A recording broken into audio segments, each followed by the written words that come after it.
Hi,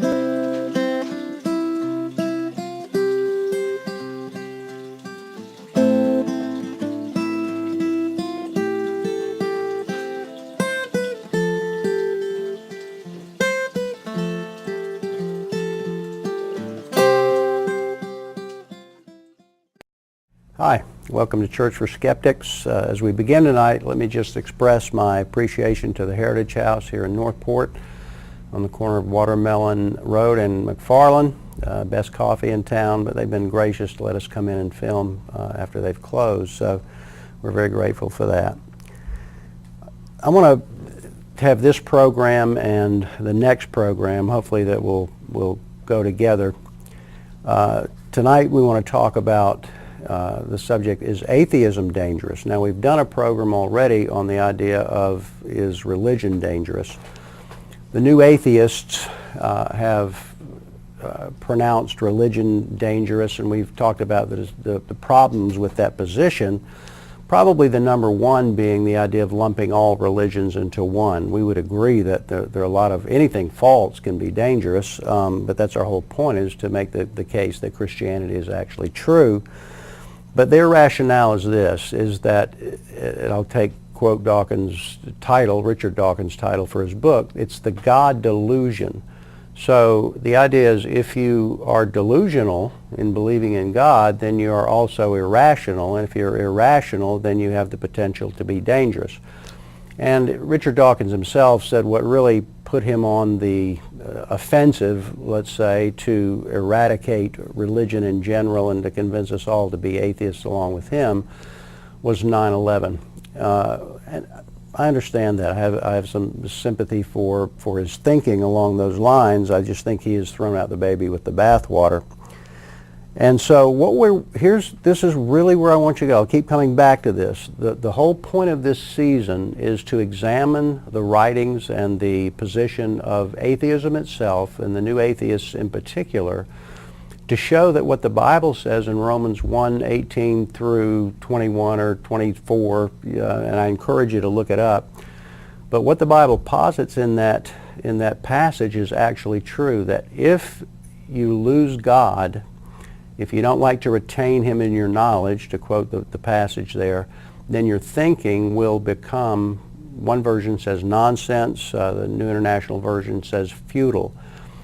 I think we can show clearly that that's exactly what has happened in the thinking and the writings of, in particular, again, the new atheists. They're the most prolific, so those are the ones that we're making, if you want to call it, a counterattack against. And in particular, in the Western world, where secular humanism is the fastest growing worldview, which kind of precludes atheism, we have made them bestsellers by buying their books and eating them up. And I'll just tell you an example here. I was talking to a student on the University of Alabama campus, and they were talking about Richard Dawkins' book, The God Delusion. And they were saying how much they liked the book because they said it's so reasonable. Well, number one, that's the claim to fame, so to speak, of the new atheists, is that they are the protectors, the bastions of reason, and they don't live by faith, they just live by reason itself, and so we're the deluded ones, we all have blind faith, and so on and on and on they go. Well, if you really sit down and examine what the new atheists are saying and the logical, reasonable conclusions that must be drawn from what they're saying, you'll find out that inevitably they are contradicting themselves, they are ignoring or have forgotten, to be gracious, a large part of human history, and the evidence of our experience, our human experience itself, all just simply contradict the idea of atheism itself, and especially the case presented by the new atheists. So we made a program answering their argument that religion itself is dangerous, and I won't try to rehash that whole thing, but I thought it would be appropriate. Maybe the question we should be asking is atheism itself, by its very nature, dangerous to human freedom, to human rights, even to human existence? I think we can make a case that it is. So stay with us. Thanks for watching Church for Skeptics. Now, the first point we need to make is that the track record, so to speak, for any religion or for Christianity in particular, or for that matter, the track record for atheism, I don't think constitutes a proof one way or the other as to whether atheism or Christianity or any religion is actually true. But since the atheists and the new atheists that we're addressing in this season have spent such an inordinate amount of time talking about the violence and the human atrocities supposedly promoted by religion in general, and of course we don't care about religion in general, only about Christianity, I think it's appropriate that we at least address the track record and the dangers that are involved with atheism. And I think that's on two levels. First one is the dangers of atheism against reason itself, as well as the dangers against the human experience. The first problem that atheism has to overcome is making any kind of a moral attack on anything at all. We talked on the first program about the idea of human rights and asked the question, in a universe with no purpose, no intent, no meaning or value, do we even have human rights? How are you going to justify the existence of human rights in a meaningless universe? Well, the common practice is called reductionism. So if you believe that nothing exists except the natural world, then obviously you have to reduce everything to nature itself, to something physical. So in order to try to do that, atheists want to reduce morality to an instinct which comes from our DNA. So there you have a physical cause for a moral issue, which has a real problem. But what you find is that any time that you reduce something to just purely physical causes, then you have redefined it. It's called the is-ought problem. It's the idea that nature just does what it does. All natural law describes the way things always happen, bar a miracle. And so to get from this is what nature is to this is the way things ought to be is a very, very major philosophical and reasonable problem. Now, village atheists, and I don't mean to use that term in too bad of a way, but just the street atheist that just doesn't believe in God and likes to argue, he might not see that problem, that you can't just say, oh, well, morality is just something else. We've reduced it down to an instinct or even culture. By doing that, you've eliminated the whole idea of morality itself. It has no bite. Nature can't obligate me to do anything. And it can't give me a measure by which to condemn or condone any action as the way things ought or ought not to be. So here's the problem. When atheism wants to attack religion and say religion causes things to be the way they ought not to be, then they have the problem of establishing the way things ought to be in a meaningless, valueless, purposeless, undirected universe. And they really can't do that. So that's their first problem at all. I had an email from a guy that had watched the program on human rights, and he said, well, it's just like wolves. So he wants to make the case that morality is just an instinct. And he said, we're just like the wolves. The wolves don't attack each other simply because they survive better if they don't. And so that has been, let's say, we'll concede evolution has bred that into them, and so the wolves have survived because they survive better in herds and they don't attack each other, so the herd survives and therefore wolves survive. He said that's the same way it is with the human race. There are so many problems with that comparison, however, and I think it's important to establish those problems. The first question I would ask is, then, are wolves making a moral decision?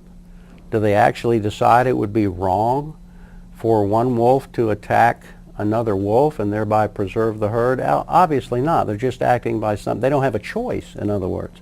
They're not making a choice. They're just doing what comes naturally. The second problem is this. We're not wolves. we kill each other about as much as we don't. So whether you attribute our behavior, please get this, whether you attribute our behavior to an instinct, or in my case, I would attribute our behavior to being, if you want to call it an instinct, fine, but a moral instinct that is placed into us by God that allows us to see the way things should be and shouldn't be. But in either case, since we don't obey that instinct, if it's an instinct or if it's a moral imperative given to us by God, we often don't obey that instinct. So that's a problem. If it's just an instinct that has been bred into us, then wolves, let's say, I'm not sure this is true, but let's say wolves never attack each other because they're following their instinct. That's all they can do. Apparently humans are very different. We can and do attack each other. Well, what happens to the moral instinct there? What happens to our altruistic gene if we're so altruistic and evolution is favoring us? So there are real problems with comparing the human condition to any other kind of natural condition. The truth is we're the only ones even asking the question about right and wrong. So C.S. Lewis in his Abolition of Man just has a way of cutting to the chase for just about everything.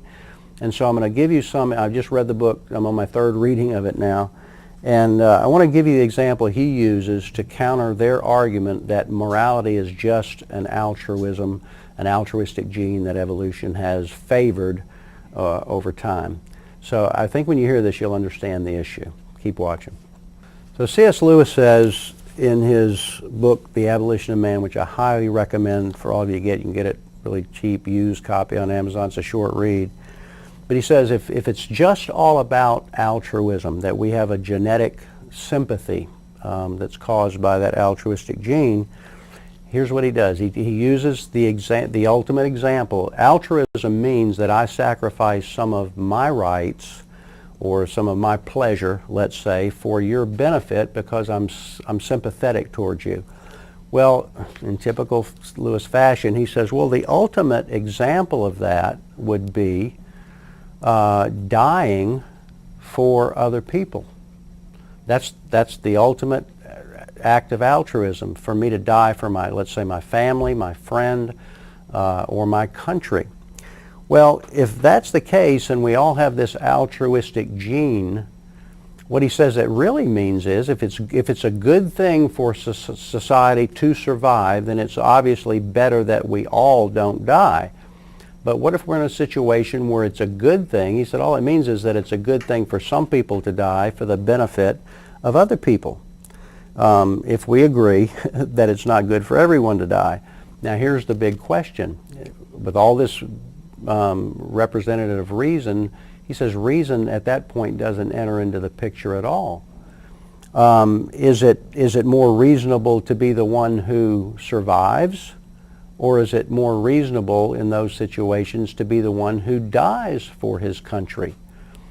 And if it's altruism, reason doesn't enter into it at all. The people with the stronger altruistic inclinations, the stronger instinct, will be the ones who die on behalf of the people who actually are less altruistic and, from the new atheist standpoint, less good. And so, again, reason doesn't enter it at all, and neither does virtue. Those people who die for their country aren't heroes because there is no moral goodness involved in just obeying your genetic disposition. And he asked this question. He said, why must we be driven if altruism is true and genetics is what drives us all? He said, we can't help but being driven. We're not making moral decisions. So why write all these books to convince us to go someplace where we can't help but go in the first place? And I think that is such a great point. Now, on the other hand here, there's one new atheist in particular, Sam Harris, who takes a little bit of a different position, and I want to show you what the problem is with his position. Sam Harris wants to justify, now please listen to this, Sam Harris wants to justify the existence of an absolute moral standard through science. So we can know that morality exists, he says, through science, and science can then define for us what that moral code, what that moral measure ought to be. Here's the problem. Sam Harris can't get started with science. So he says, well, we have to start somewhere. So let's let our moral standard, the thing by which we measure good and evil, let's let the standard be the well-being of sentient or conscious creatures. Well, he didn't get that from science. So what he's done is exactly the opposite of what he's intended to do. He wants to justify morality through science. In fact, he has done exactly the opposite. If science can show us, and I think it can show us how to behave in such a way that the well-being of sentient creatures is advanced, can show us how to be good to people and help them. Certainly science can do that. Then that's fine. But it can't establish that that's what ought to be done. So what he's saying is we have to start with the moral imperative of the well-being of sentient creatures and then let science lead us to show us how to do that. So what he's done is the opposite of what he wants to do. He wants to justify morality through science, but what he has in fact done by starting with a moral imperative, the ought, he's justified science through morality. And so again, it's the exact opposite of what he intended to do. And he still hasn't even justified his own starting point. We have to just all agree that it's a good thing that sentient creatures, which means consciousness, we're aware when we're suffering, we just have to all agree that it's good for us not to suffer. And so what prevents us from taking a different starting point? He hasn't justified his. What if I say, I'm going to base my morality on the well-being of the master race? And so anything that helps the master race have well-being is justified morally because, after all, they're the master race. That's exactly, by the way, what the Nazis did. And they called their genocide, and here's the amazing thing, they called it the final solution. So I see genocide as a major problem, a moral problem. The Nazis saw it as a solution to a scientific problem. And so they thought, well, we'll eliminate, that was their solution, that we'll eliminate the inferior races. And the foundation for it, their decision and their justification for it, was Darwinian evolution. And not surprisingly, because that's exactly what Charles Darwin said. Charles Darwin said that there would be no end to the amount of inferior races that would be eliminated by the superior races simply on the basis of survival of the fittest. So that's why I say the question should not be, is religion dangerous? Some may be, but that doesn't answer the question, is Christianity true? The question maybe should be, is atheism more dangerous in its potential to justify such things as Nazi atrocities? So I think that's a great point. I think you need to dwell on that, and I hope you'll stay with us. We've got a few more points to make before we're done. One of my complaints against the new atheists and their approach to making their case is that they seem to pick and choose very carefully which parts of history they want to use as evidence against the dangers of religion. Now, I am absolutely in agreement with them that religion plus human nature has been responsible for a great deal of things that should not have happened. And we'll use, for example, the Crusades or the Spanish Inquisition. Even the Reformation led to some unnecessary and terrible violence in Germany. But if you put all of the religious atrocities together, they can't hold a candle to the human atrocities committed in the name of atheism in the 20th century. I'll read you a quote later on about that. But what's amazing is the new atheists seem to either want to ignore that, or if they do address it, they want to pass it off as unimportant and unrelated.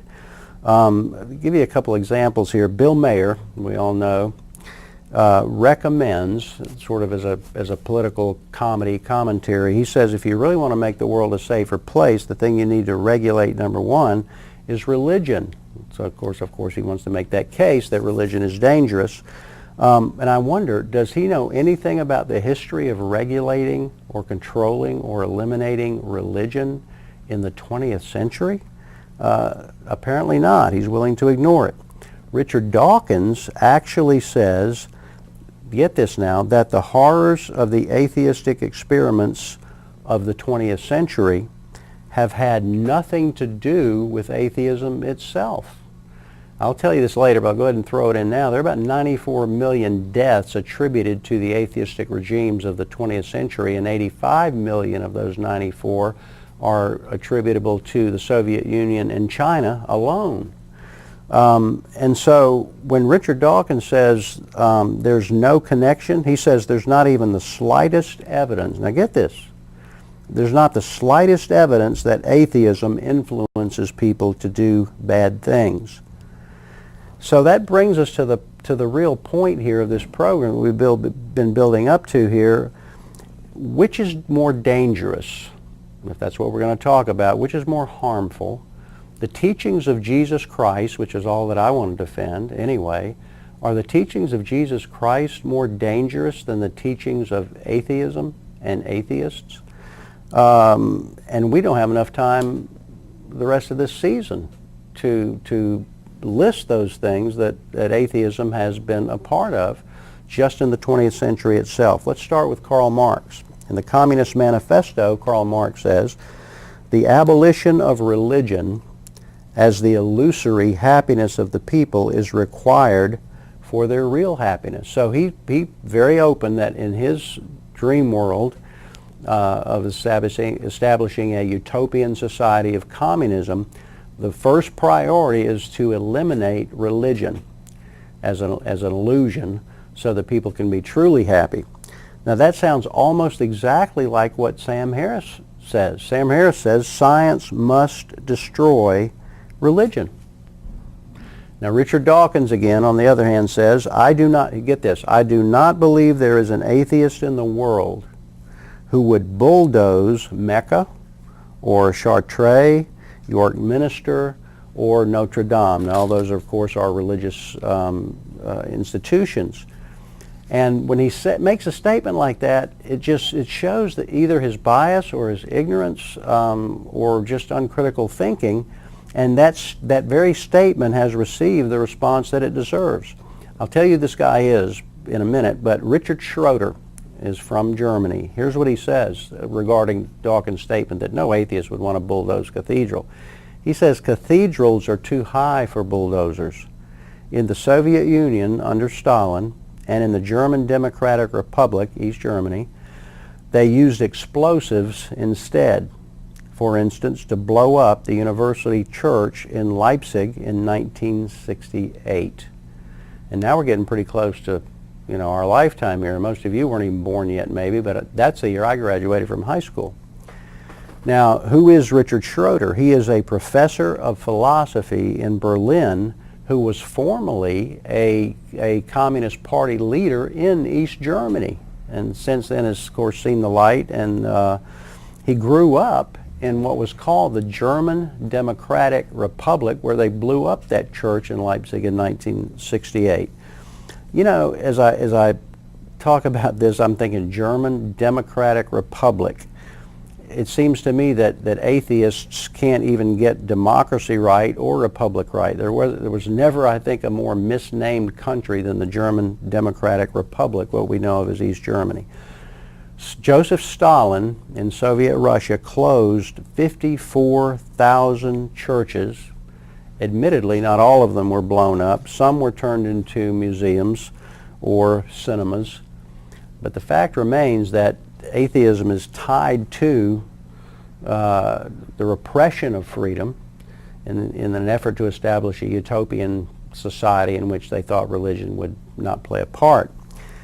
Dawkins asks this question again. He says, why would anyone go to war for the sake of an absence of belief? Now remember, he wants us to really hang on to this thing. that atheism is not really a belief, it's just the absence of belief in God.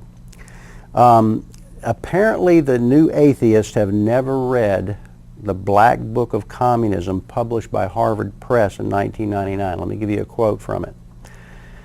Quote, "Communist regimes turned mass crime into a full-blown system of government, with a death toll calculated to be around 94 million, of which 85 million were accounted for by China and Russia alone."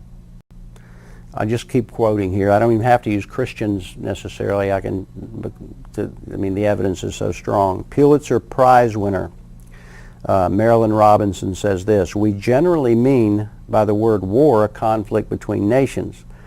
There has been a persistent violence against religion in the French Revolution, in the Spanish Civil War, in the Soviet Union, in China.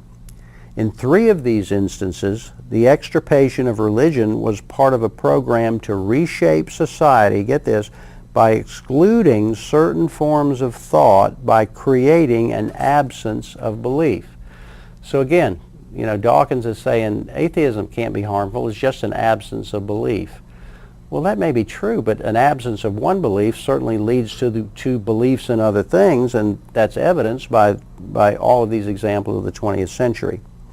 Christopher Hitchens says, well, let me finish reading Marilyn first. She says, the last statement was they wanted to create an absence of belief. And then she says, "Neither happiness nor sanity appears to have been served by these efforts. The kindest conclusion one can draw is that Richard Dawkins has not acquainted himself with the history of modern authoritarianism." So,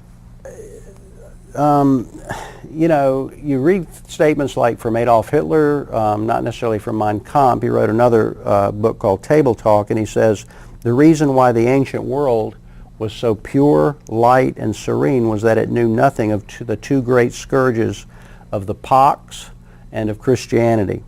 Does that sound familiar? Well, it should if you've read The New Atheist, because they're basically saying the same thing. I want to give you a couple more things here real quickly. We're running out of time, I think. But here's the problem.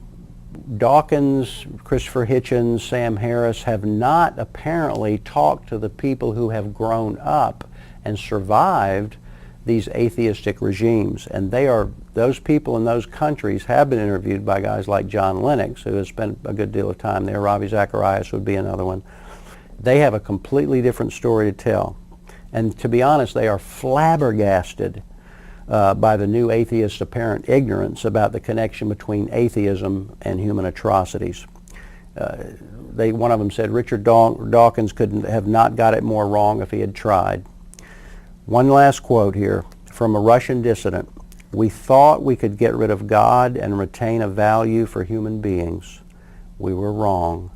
We destroyed both God and man." Stay tuned for the next program. Is the gospel morally repellent? I'll see you next time on Church for Skeptics.